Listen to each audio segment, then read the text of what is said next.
मोबाईलच्या रेडिएशन्समुळे भारतामध्ये तब्बल 4,000 लोकांचा मृत्यू झाला. असा एक माहिती असणारा फोटो सोशल मीडियावर फिरतोय. त्याच्यामध्ये सायंटिफिकली किती गोष्टी बरोबर आहे ते जरा बघूया. हा जो फोटो इथे दिसतोय याच्यामध्ये मोबाईलच्या रेडिएशनमुळे हजारो मृत्यू झालं असं लिहिलेलं आहे.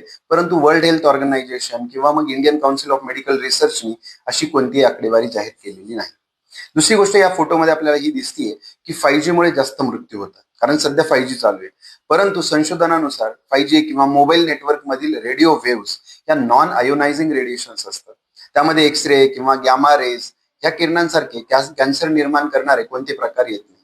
तिसरी गोष्ट म्हणजे 1.2 किलो वॅट्स असं मोबाईलमध्ये रेडिएशन कुठेही दाखवलं जात नाही.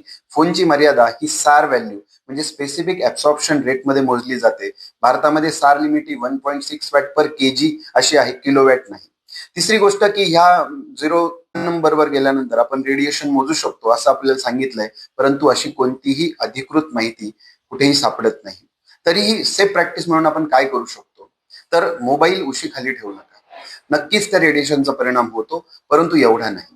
झोपताना शक्यतो आपण मोबाईल एरोप्लेन मोडवर आणि लांब ठेवू शकतो.